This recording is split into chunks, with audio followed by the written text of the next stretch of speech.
வணக்கம் friends, welcome to Vidya's cooking. இன்றைக்கி உங்களுக்கு நான் பாலக் பன்னீர் ரெசிபி செஞ்சு காமிக்க போகிறேன்.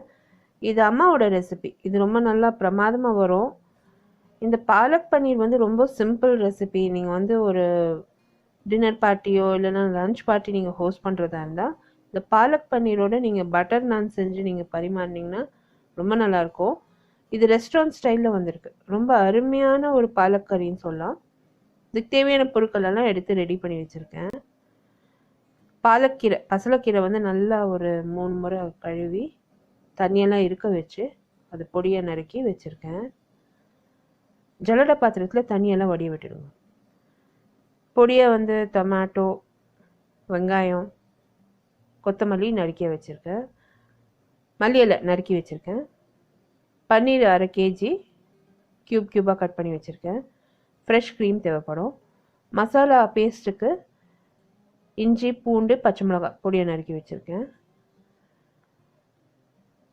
பொடி மசாலாங்க பார்த்தீங்கன்னா மிளகாய்த்தூள், மஞ்சள் பொடி, தனியா பொடி, கரம் மசாலா தூள், கிச்சன் கிங் மசாலா யூஸ் பண்ணுறேன். ஹோல் மசாலாஸ் சீரகம், மிளகு, கிராம்பு, பட்டை, ஏலக்காய். இந்த ரெசிபியில் யூஸ் பண்ணியிருக்க பொருட்களோட மெஷர்மெண்ட்ஸ் எல்லாம் வந்து description box below this video post பண்ணுறேன்.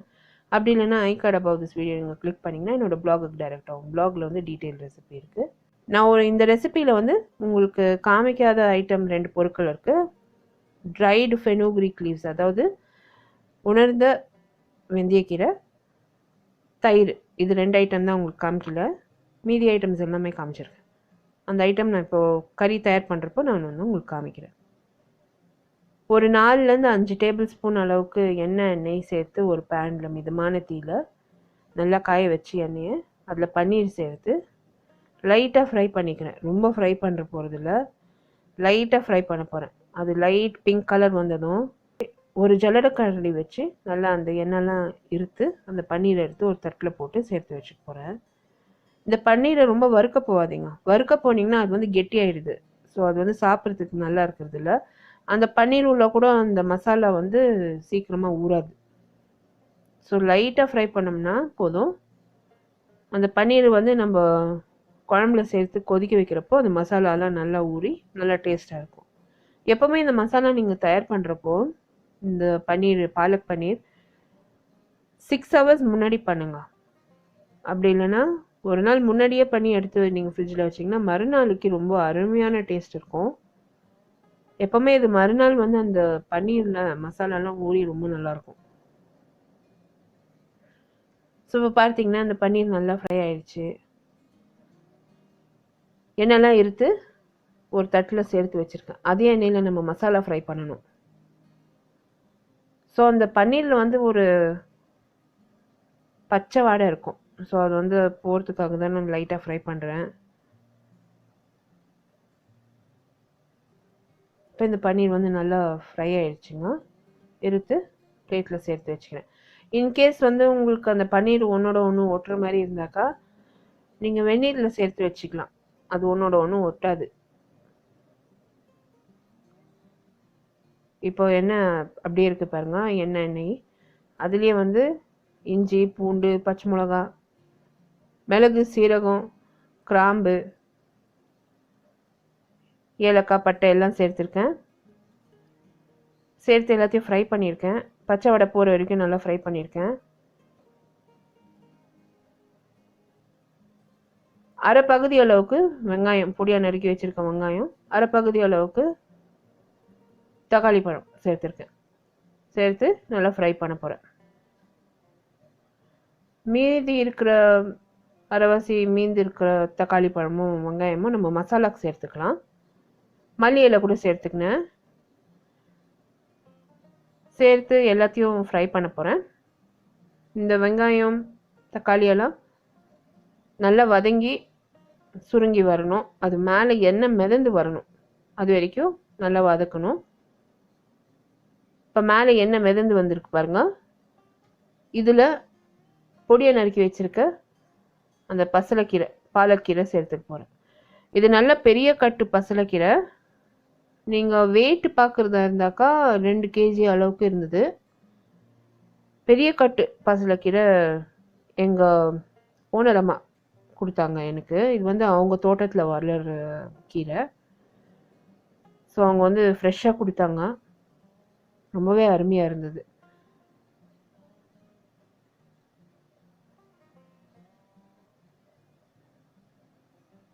ஸோ இப்போ இந்த பசலைக்கீரை வந்து அந்த வெங்காயம் தக்காளியோட சேர்த்துருக்கேன்.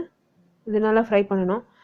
அந்த தண்டு வந்து கொஞ்சம் வேகிறதுக்கு கஷ்டமாக இருக்கும். ஸோ அதனால வந்து ஒரு அரை கிளாஸு தண்ணி விட்டுருக்கேன்.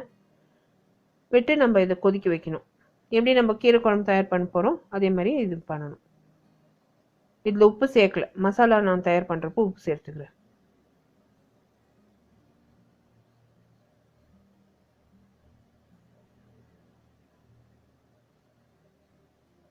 வீட்டில் கீரை குழம்பெல்லாம் பண்ணுறப்போ அந்த கீரையில் எப்போவுமே நீங்கள் கீரை அளவு பார்த்து உப்பு சேர்த்துடாதீங்க. அது உப்பு கரைச்சி போயிடும். ரொம்ப நிறைய சேர்க்கறதுக்கு போயிடுவோம். கீரைலாம் நல்லா வெந்து அந்த குழம்பு நம்ம தயார் பண்ணுறப்போ அந்நேரத்துக்கு நம்ம உப்பு சேர்த்தோம்னா கரெக்டாக இருக்கும். அதுக்கு தான் உப்பு சேர்க்கறது இல்லை. இப்போது கீரை வந்து நல்லா வேகணும். இப்போ நல்லா அந்த கீரை சுருங்கிருக்கு. மூடி போட்டு வேக வச்சுடுங்க. இப்போ அந்த தண்டு கீரை எல்லாம் நல்லா வெந்திருக்கு. தண்ணியும் கொஞ்சம் நல்லா வத்திருக்கு. இப்போ இது அடுப்புலேருந்து இறக்கி வச்சுட்டு அதே பேன் நான் யூஸ் பண்ண போகிறேன். மசாலா வந்து ரெடி பண்ண போகிறேன்.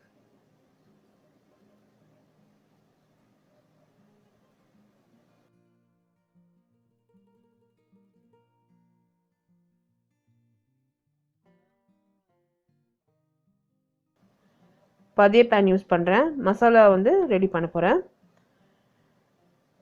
3 டேபிள் ஸ்பூன் அளவுக்கு நெய் எண்ணெய் சேர்த்துருக்கேன். இதில் வந்து ஒரு 1.5 டீஸ்பூன் அளவுக்கு சீரகம் சேர்த்துக்க போகிறேன். சீரகம் நல்லா பொரியணும். இந்த மாதிரி மசாலா கிரேவிஸ் எல்லாம் நீங்கள் பார்த்தீங்கன்னா இந்த டெல்லி சைட்லலாம் ரொம்ப நல்லாயிருக்கும். நீங்கள் டெல்லி பக்கம்லாம் நீங்கள் போகிறதா இருந்தாக்கா இந்த மாதிரி மசாலா கிரேவிஸ், சப்பாத்தி, நான்ஸ் எல்லாம் சாப்பிட்ணும். அவங்க எல்லாமே ஒரு வித்தியாசமாக தான் தயார் பண்ணுவாங்க. ரொம்ப நல்லாயிருக்கும். இப்போ இந்த சீரகம் நல்லா பொரிஞ்சதும் அதில் வந்து வெங்காயம் தக்காளி சேர்த்துருக்கேன். இந்த வெங்காயம் தக்காளி எல்லாம் கொஞ்சம் நல்லா சுருங்கி வதங்கி வரணும்.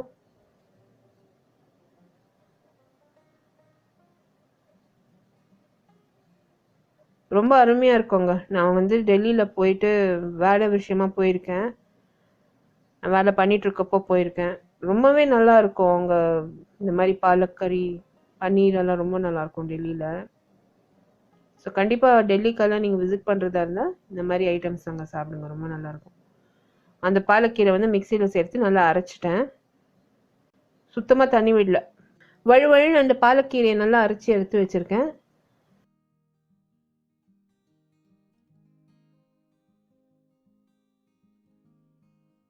பார்த்தீங்கன்னா இந்த வெங்காயம் தக்காளி நல்லா சுருங்கி வந்திருக்கு. இதில் வந்து நான் ஒரு அரை கப் அளவுக்கு தயிர் சேர்த்துக்க போகிறேன்.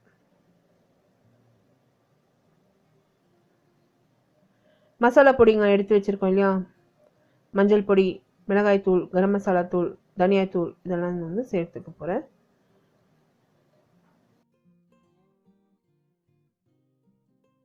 இது மேலே இந்த மசாலாவில் எண்ணெய் மிதந்து வர அளவுக்கு நல்லா வதக்கிக்க போகிறேன்.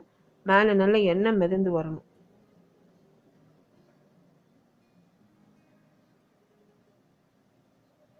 இந்த கசூரி மேத்தி வந்து வீட்லேயே தயார் பண்ணலாம்.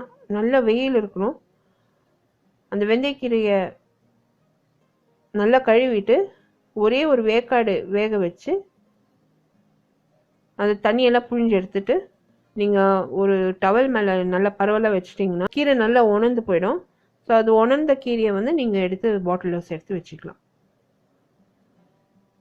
இப்போ நான் உப்பு சேர்த்துருக்கேன். இந்த கறிக்கு தேவையான அளவு உப்பு சேர்த்துருக்கேன். வெந்தயக்கீரை சேர்த்துருக்கேன். அந்த வெந்தயக்கீரை உணர்ந்த வெந்தயக்கீரை சேர்த்துருக்கேன். இது வந்து ஷாப்பில் ஈஸியாக கிடைக்கிறது நம்மளுக்கு. நீங்கள் அந்த உணர்ந்த வெந்தயக்கீரை அது கூட வாங்கி நீங்கள் யூஸ் பண்ணலாம். ஆனால் நல்ல வெயில் வேணாங்க. நீங்கள் இந்த வெந்தயக்கீரை வந்து வீட்டில் நீங்கள் பாட்டில் பண்ணி நீங்கள் ரெடியாக எடுத்து வச்சுக்கிறதுனா உங்களுக்கு நல்ல வெயில் தேவைப்படும்.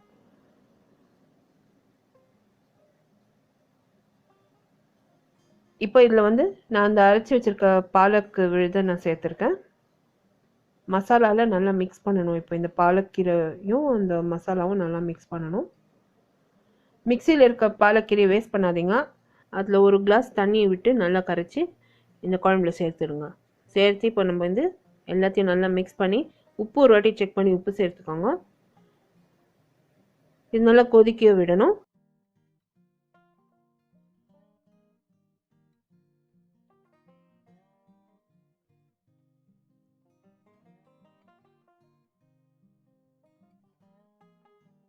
இப்போ இந்த குழம்பை நல்லா கொதிக்க வைக்கணுங்க. இந்த குழம்புல வந்து ரொம்ப கம்மியாக நான் தண்ணி சேர்த்துருக்கேன். இந்த குழம்பு நல்லா கொதிக்க வைக்கணும். இதில் வந்து பன்னீரை சேர்த்துருக்கேன். பன்னீரோடு சேர்த்து கொதிக்க வைக்கணும்.